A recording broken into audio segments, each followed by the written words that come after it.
In this section, we will define training and its purpose, as well as the basic training process. Included within this process is how organizations identify training needs and select, implement, and evaluate training programs. Training is the process of teaching employees the basic skills they need to perform their jobs or for developing additional skills. The firm's training programs must make sense in terms of the company's strategic goals. For example, if one of the goals of the company is to expand its international market, then one of the things they may focus on is training their employees in multiple languages. Also, training is part of the larger issue of performance management. This is an integrated, goal-oriented approach to assigning, training, assessing, and rewarding employees' performance. Managers set goals for their employees, and training is one of the ways an organization helps an employee meet those goals. The training process includes these 5 steps. It is important that each step in the process be completed thoroughly because each builds on the other. The more time and effort spent on the previous step, the better the next steps can be. Step 1, Needs Analysis, identifies the training needs of an employee. The 2 main ways of identifying those needs are through a task analysis and a performance analysis. The task analysis is a detailed study of a job to identify the specific skills required, especially for new employees. A task analysis record form can also be used. Here is an example of this form for a printing press operator. The task analyses contain the following information: a task list, when and how often each task is performed, the quantity and quality of performance expected, the working conditions, the skills or knowledge required, and where those can be best learned. The second type of needs analysis is a performance analysis. The goal here is to verify if there is a performance deficiency and to determine whether that deficiency should be corrected through training or through some other means, such as transferring the employee.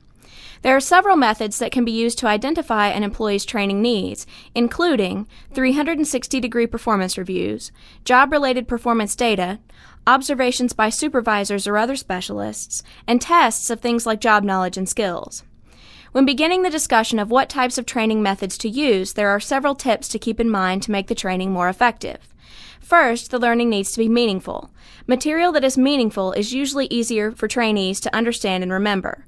For example, it is important at the start of training to provide a bird's-eye view of the material to be presented. It is also valuable to use a variety of familiar examples and to organize the information so it can be presented logically and in meaningful units.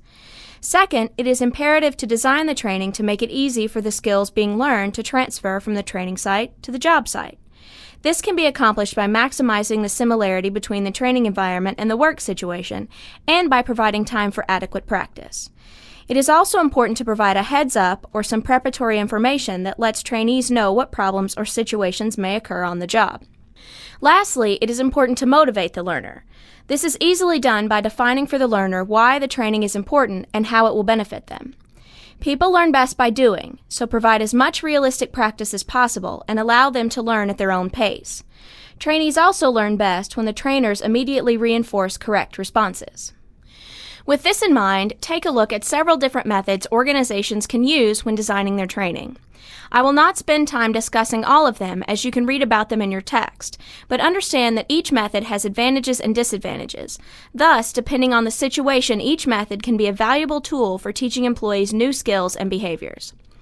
Step 3 is the validation process.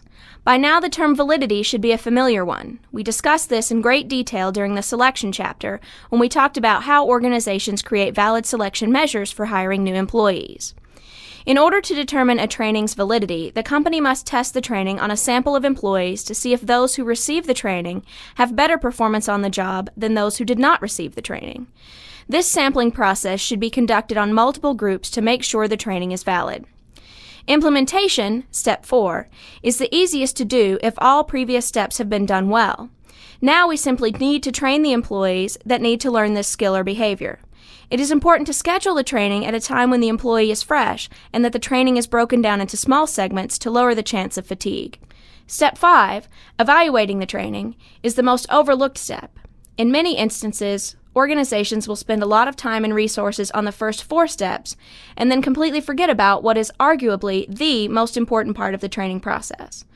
My point is that it makes no sense for organizations to spend hundreds or even tens of thousands of dollars on designing a training program to not have any proof that the training actually has proven results. There are 4 basic ways to measure training effectiveness. The first is the trainee's reaction to or perception of the training. Did they like it? Did they enjoy it? These reactions are very similar to the types of evaluations you complete at the end of every semester on your teachers. The second way is to measure the trainee's learning. This can be done by testing the individual's knowledge of the material covered. Third is to assess the trainee's behavior. Are they using the skills or behavior they learned in the training in the actual work environment? Lastly, organizations should measure the results or outcomes of the training. In other words, did those who participated in the training actually improve their job performance? This is an example of a time series experiment. Before training, the company measures employee performance several times. In a perfect world, this is what all organizations hope to see as a result of training. Ultimately, what organizations want to see is a significant increase in employee performance, which is illustrated on the right side of the graph. In the end, if organizations can't track this and understand how training is affecting performance, then the training is not as effective as it could be. In conclusion, today we have discussed the basics of designing and implementing a training program. It is a complicated and time-consuming process, but in the end, a well-constructed training program is worth the effort, which must include all 5 steps.